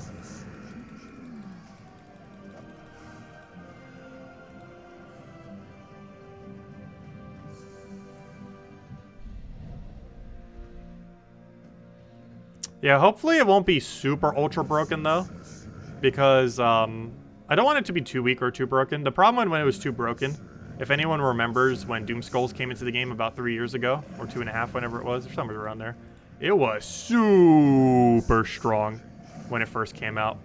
Like really, really, really, really, really, really, really, really broken. Oh, you got the green orb from the event? Nice. Yeah, I'm pretty sure we're getting our green orb soon. In about like 20-30 minutes from now. We too shall claim our green orb from all the efforts we put into Arena. Hopefully we'll get lucky though. That's pretty much just like the meme of the entirety of an Arena event. Play it for like 3-4 hours, and at the end you get a green orb for all your work. Yeah, they really need to tweak the payout for it, that is for sure. Because unless you get a blue or purple orb, it was not worth the time. But if you do, it's okay value. Especially if it's a blue. Problem is, it's more likely to not be a blue or purple than it is to be. It's like 35% chance you're going to get lucky and that you get good loot. So it's like a 2 and 3 that's not. I think we have 2 more runs left. Either 1 or 2. I think it's 2 because we lost the 1 earlier. Yeah, we do need 2 more. We do indeed need 2. Because we'll get 50 more and that'll bring us to 205. And then we need 20 more. Alright, 2 more arena runs. Let's do it. Alright, deal 6 damage to all enemies, freeze 1 to 4 random ones. That's basically weaker than the enchant one we had earlier, but his base stats are better. Actually, base stats are actually about the same as it. I'm still gonna take it though. These other options are pretty bad in arena. Speaking about things that are bad in arena. Actually, never mind. Lava Elemental is really good. Never mind. Let me take a Lava Elemental. Lava Elemental is actually really insanely good. The other 2 were kind of meh. They're usable, the other 2, but definitely Lava Elemental there. Mer Shark, 7 true damage, splash. Boost ratio based on submerged allies. The only problem with that is we have no way to submerge, and it's very unlikely we'll get a common that allows us to do so. Basically meaning he'll hit 1 for 7 and the other 2 for 3. It's true damage though, but we don't have any true damage to synergize with it, so he's probably not worth taking. Boosted by their mana cost. This hits really hard on some things. Given that the average mana cost in Arena is also 10, we can realistically assume he's going to hit for about 16. This actually isn't horrible to pick up. And then Rockworm, of course. That is the team. Okay, we're using a lot of the same color, but everything we have is pretty decent, kind of. Actually, I almost don't even want to use the AoE. Well, we're going to use him at first, that's for sure. Wait till he dies. Have a backup ready to go. I think we have to use Lava Elemental as our backline tank. Okay, that's the team. Oh, but the only problem with that is Rockworm blocks his mana now. I think it still works, so.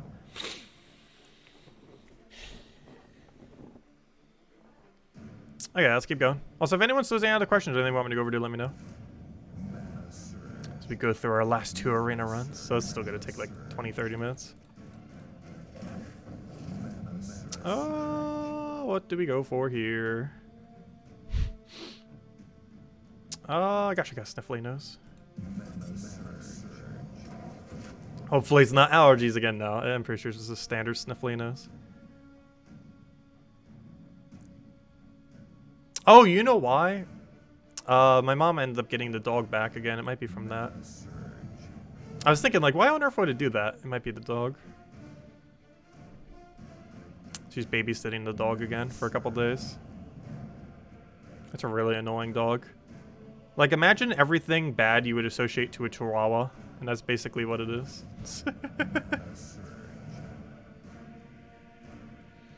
Let's see. It's not a Chihuahua, though. But it acts like one.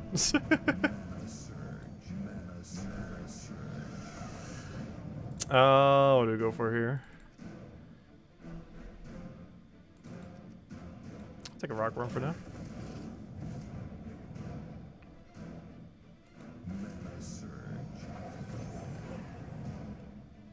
I never said I love that dog.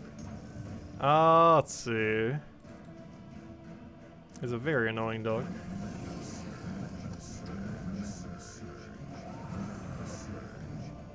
She loves that dog. I very much do not. Let's see. Never been a dog person, though. But that dog in particular is just even more annoying than your average dog. Let's see. What do we want here? I'm gonna hope the Reds overwrite it. It did not. Oh, it did. Never mind. Oh, no. How is our whole team just a Rockworm right now? The Rockworm can solo Arena if we get lucky enough. The problem is it's not getting lucky enough. Come on, Rockworm. Show us why we draft you. Nope. Come on, Rockworm. New plan. I trust Rockworm to 0 degree now. No more allergies, no more treasure hunt streams. That's funny. Yeah, when we were sick that one week, I did like a bunch of treasure hunt. Just for the sake of it. Some people do like treasure hunt, though. A very small amount of people, but people do like it.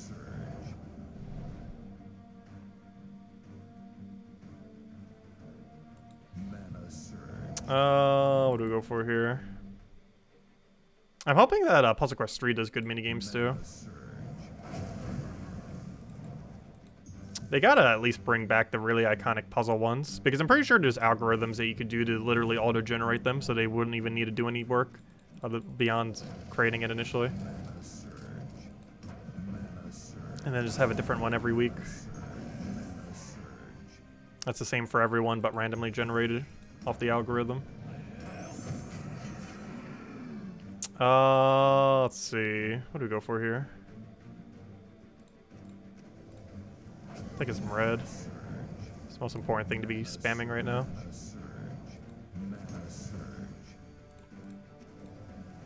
So much so we're even gonna take the red potion. I forgot, you do damage even if they don't have the mana yet, so we can just kill them outright. That's one nice thing about him. It's not like a mana burn where they specifically have to have the mana in order for it to do the damage. Even though you would only use him in Arena because he'd be so horrible everywhere else. He does actually do the damage even if they don't currently have their mana.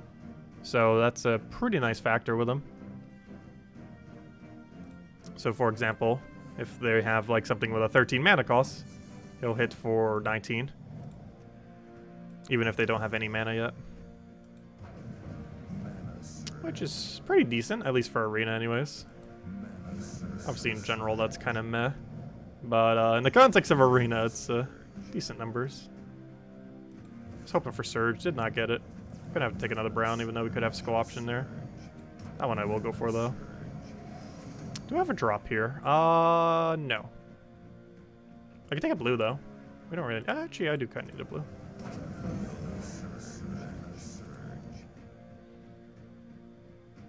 Is there any other kind of weird cascade we can go for right now? I could take green? No. I could take purple? I could take purple. Purple doesn't help us though. It's not gonna stop me from taking it though. Okay, I'm just gonna poke him with a beefy poke. I'm gonna do this first though. Then we'll do beefy poke. And then Rockworm will loop forever, right? Nope.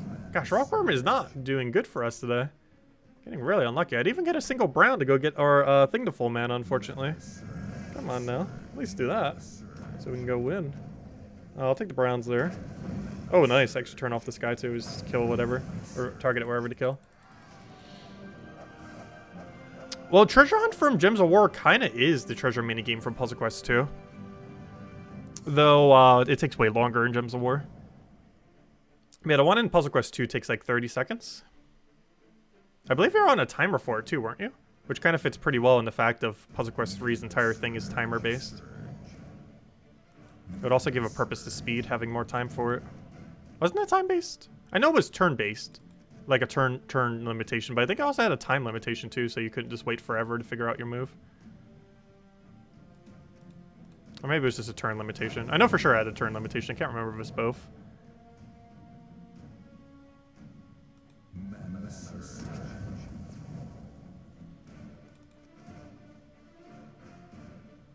Oh, there was no timer? Okay, it was just a turn limit instead of a time limit.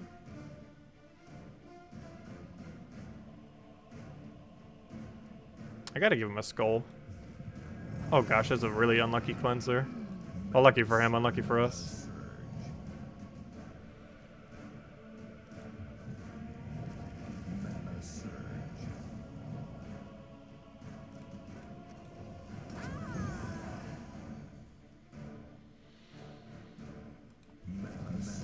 Oh, that was a lucky cascade at least for us. Good, it surged. Only problem is the burn doesn't go into the next one anymore, so I think we're just gonna have to do this. Get a billion brown. Unfortunately, miss with those billion browns. I'm gonna try for yellow off the sky, because that's not enough damage to kill, is it? We actually got it, wow. Is this enough to kill him? Now it is. Now it definitely is.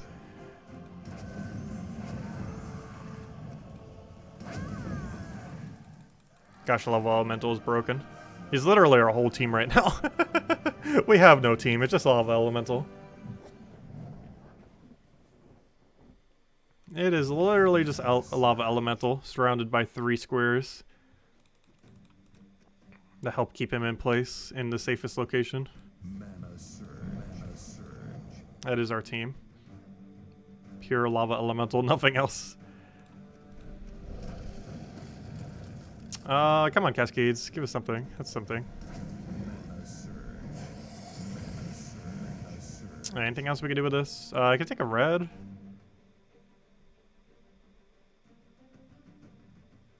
Can I explode this down into a cascade there? No. Yeah, I think we just take a red out of this. Oh, he ruined any kind of cascade potential that I could have, though there wasn't any setup, so I guess it's not too big a deal. Alright, what can we do with this now? I could take a 3 off a bottom. I guess it's worth it. I had a double yellow chance too, I only got the single yellow though. It's very low chance, but we did get one of the 2 yellows. Though the second one is what was really needed. So we could actually extra turn there since we don't actually need the mana of yellow. I guess we kind of have to take purple, don't we? Since the only other option of taking purple is also taking purple. Which kind of means we gotta take purple. Also, this guy has really low attack, so he has really good durability too, making him even better. If he didn't already have enough things to make him good. We kind of just want to hold on this ability because it's not enough to kill anything, which makes it kind of inconsequential to really cast at this point. Now it's relevant. And now it has magically become relevant. Oh wait, I should have casted it. Oh no. I forgot he was poisoned. Do I have any way to cascade a skull? Or red? Or anything? Yes. There we go. We cascade both of them! Well, one invisible sight, the other off the sky.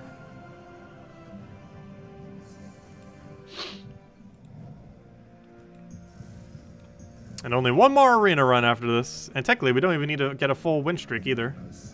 I think we technically only need 4 wins. I think that's enough points.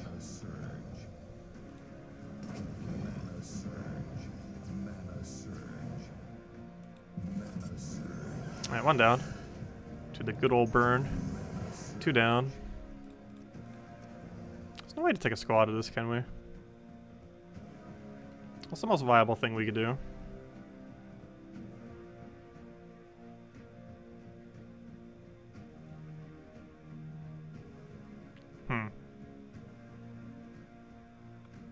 I'm gonna try for RNG off a sky.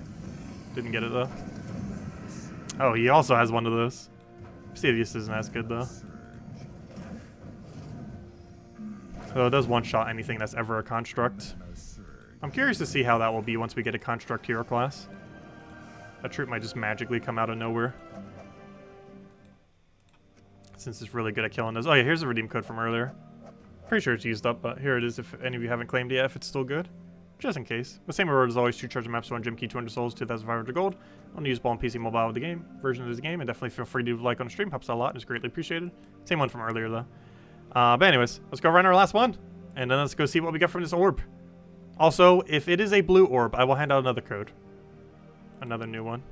Or a new one. That's the same one from earlier, the one posted in chat right there. But we'll hand out a nice brand new code if we get a blue. Only if we get a blue though. Destroy all skulls, gain 5 armor and life, boosted by skulls destroyed.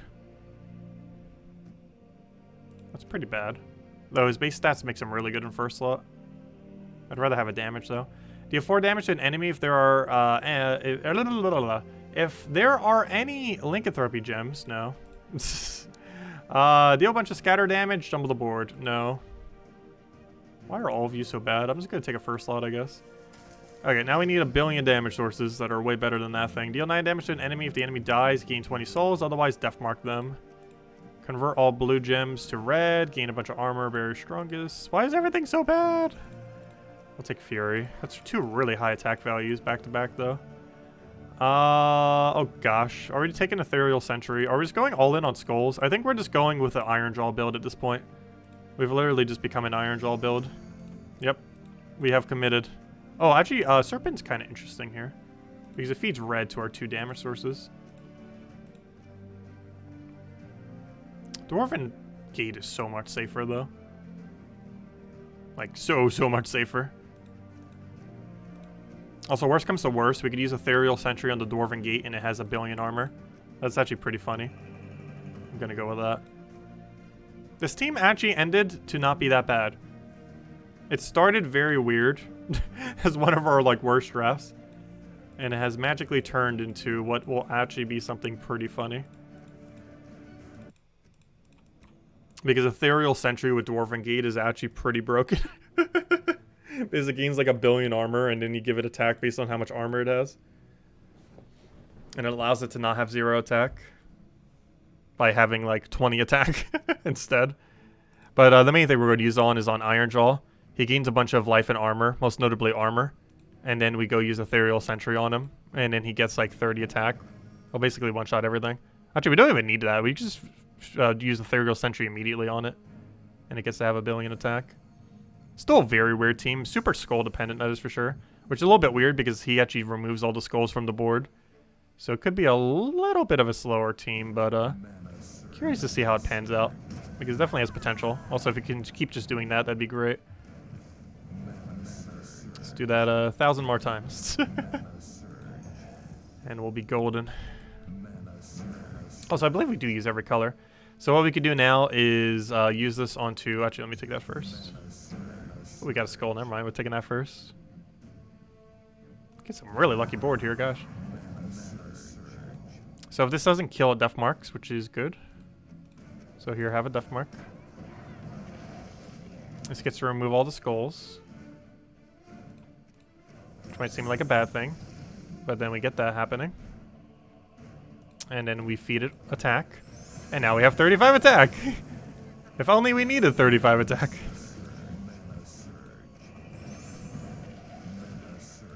And of course, Def Mark did nothing. That's generally what you expect from it. And now we don't need to cast him anymore unless we just want him to be even tankier, which won't really matter at this point. Okay, all I need is a damage. That will be a damage. Okay, 1 down, 4 to go. Theoretically, how many wins do we actually need? We'd still have to go for 5 wins. Might as well go for 6 wins at that point. I was gonna say, I was wondering if we could cheese it by going like 4 wins, but no, it only gives 18 points, not 20. So we have to go to 5 wins, so at that point I might as well go all the way to 6.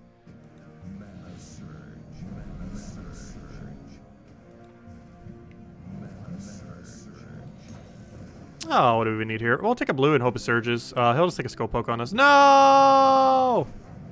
Unfortunate. Let's see. I guess I have to go for that skull.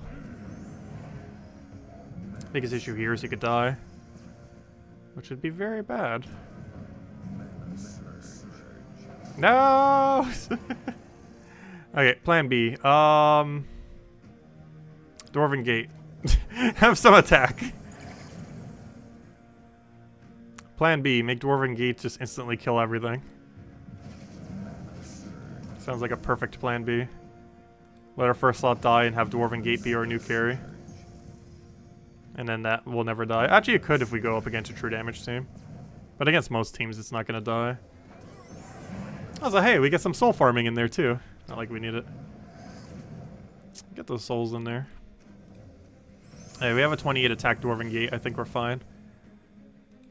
We're not going to lose. It's more so a matter of how on earth are we going to win. We're not going to lose. Just need to figure out how to win now.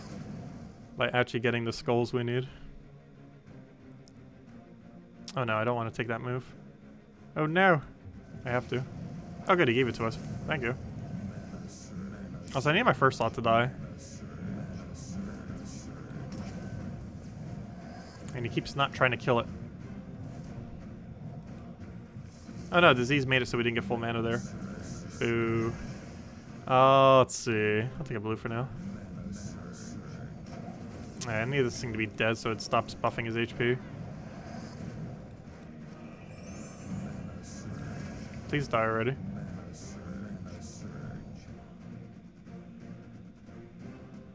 We're gonna have like a billion attack on that thing before it actually dies. At this point, I might as well start buffing this even though it's only gonna gain 3 attack. That's 3 more attack than it would have had otherwise. Please die already. At least die to the death mark if nothing else.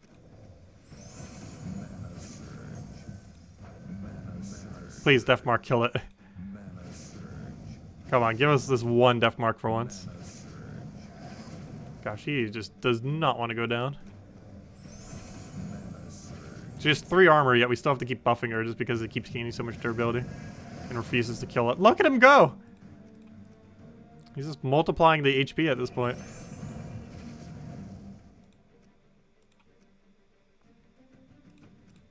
Come on, Death Mark. We've had at least like 10 chances for Death Mark to try to kill this battle, and it still has not gotten a kill.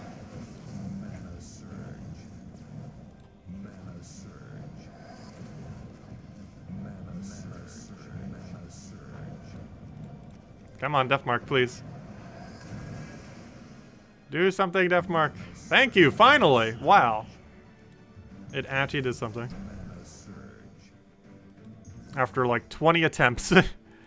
It finally did something. Okay, new plan. Kill our first slot. Let him deliberately kill it.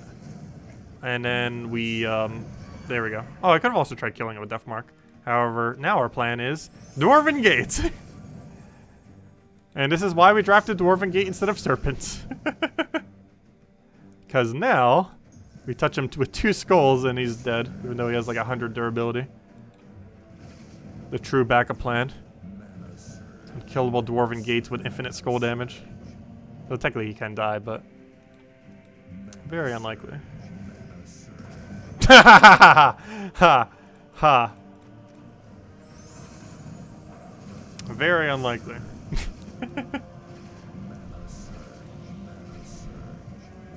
I'm pretty sure we're dead, though. This is still winnable. Slightly less so now. I got 19 attack. We still in this.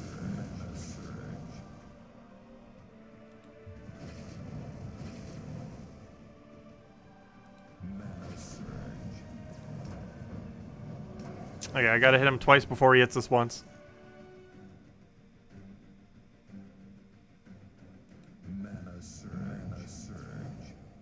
I wish that was enough damage. Wait.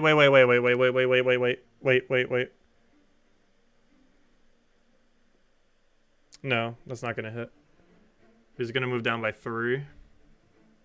1, 2, 3, so it'll be right there, and then I'll be right over there, which means he would win. Oh, I was hoping we can get a cool cascade there. Let's see. Okay, I just have to take the top skull then. And then hope we get lucky. Nope. Nope. Well then. No, you can't stop at 5 because you have to actually finish it. We'd have to end it out. Because us getting to 5 doesn't give us any points. You have to actually lose or win. Meaning you have to finish the arena run. So you can't stall it by doing that. Because it doesn't count until you finish the battle.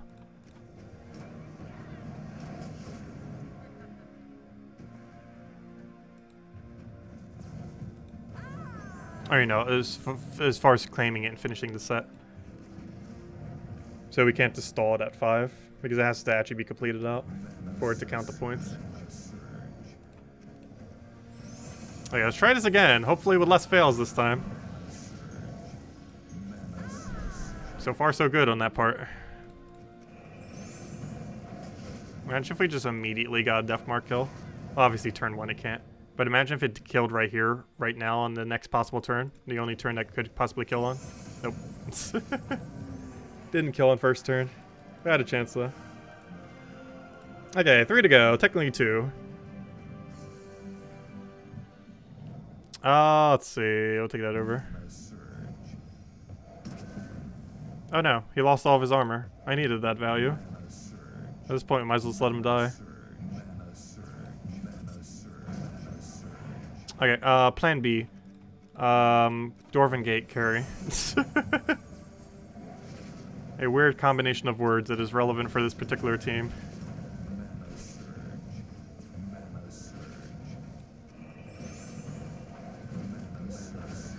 Please stop getting so much value from everything you do. Let's see. Dwarven Gate, you need to give it more attack. Look at he just completely ignored the skull there. Convenient. Even more convenient. He does have a true damage option.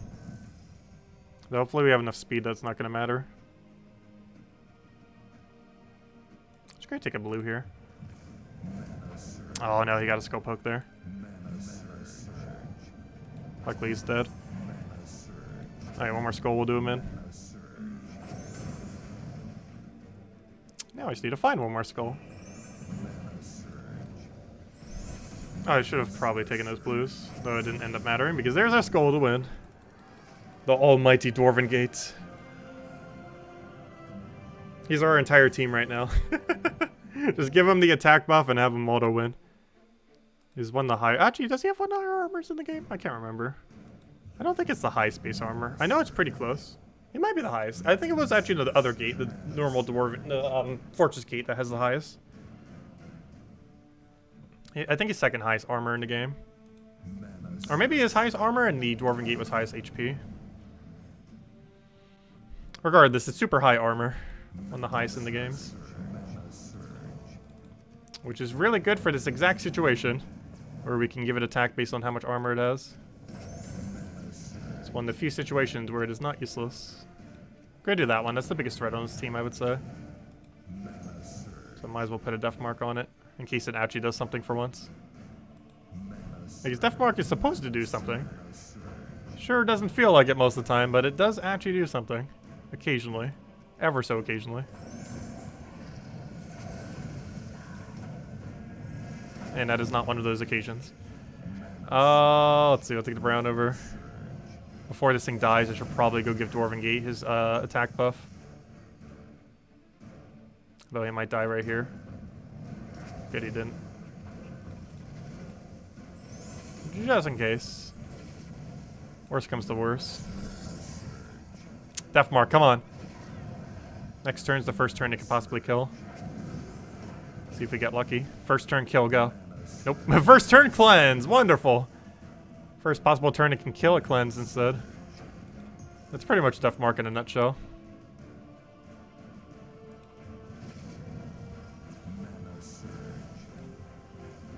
Because it's possible to cleanse it on the turn where it can't even kill either. There we go. Poison was almost an issue. That'd be funny if we lost just to just poison. Okay, now we could literally just lose and still win. We got all the points we need. But since we're already here, we might as well try playing it out like an actual game. But win or lose, we got all the points we need.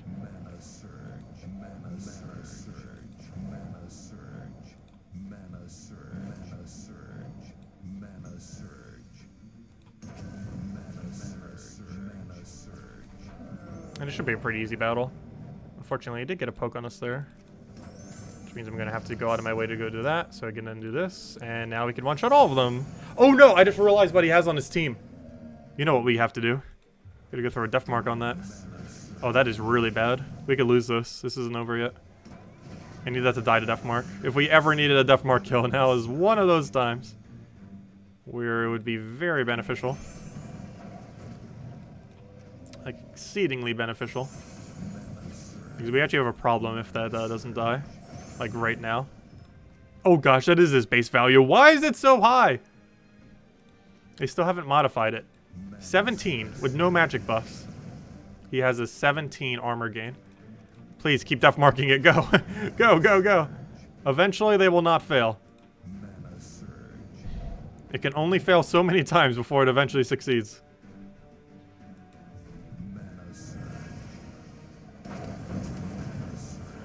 Oh, one of our damage sources has died. Come on, Deathmark. Kill it already.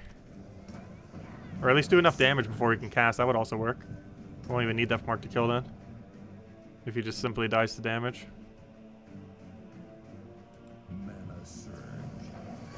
Oh, that's not in the plan anymore. Okay, new plan. Skulls, let's go. Dwarven Gate, carry us somehow. No, he cleansed the Deathmark. We have no way to kill him.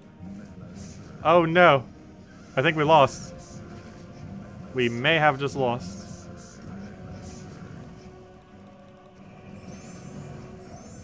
It has begun. We either need to get a billion attack or... yeah, that's pretty much the only option. I don't think it's possible at this point. Yeah, the thing is so annoying. This is winnable though.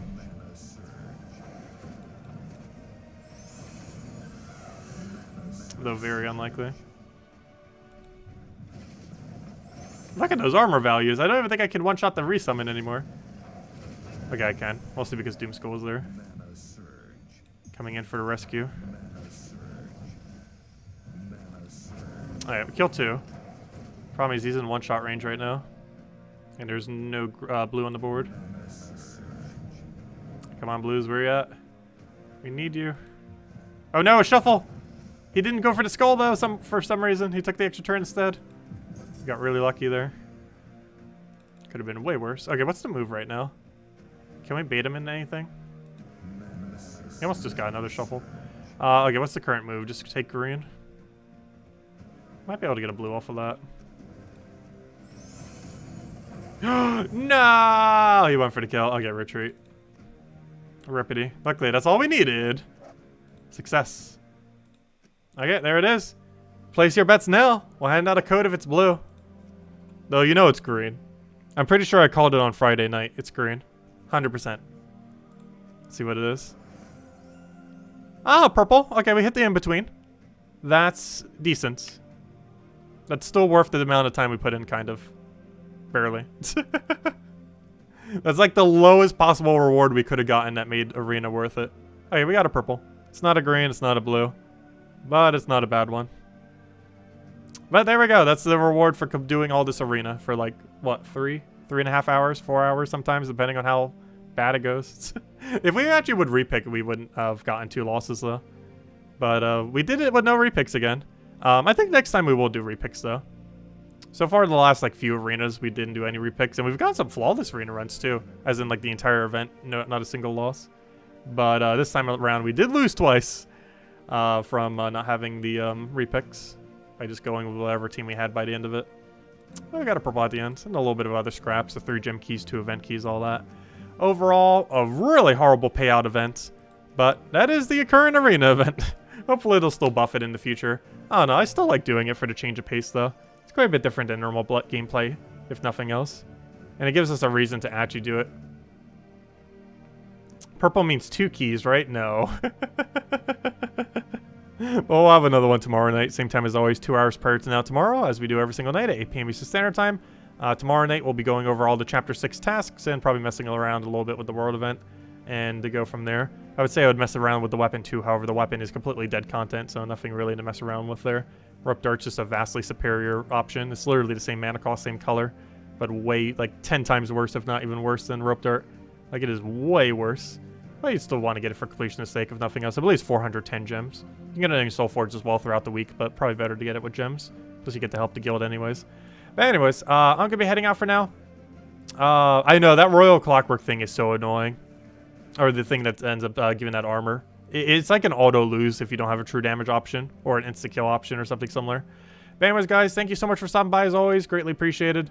We'll be back tomorrow night, as I mentioned, and go over all the Chapter 6 tasks. And we'll go from there. Anyways, guys, I hope you all have a wonderful week, and I'll catch you guys soon. And, of course, we'll have the Monday video up at some point soon. Going over all the normal weekly stuff. Catch you guys then. Goodbye, everyone. And thanks for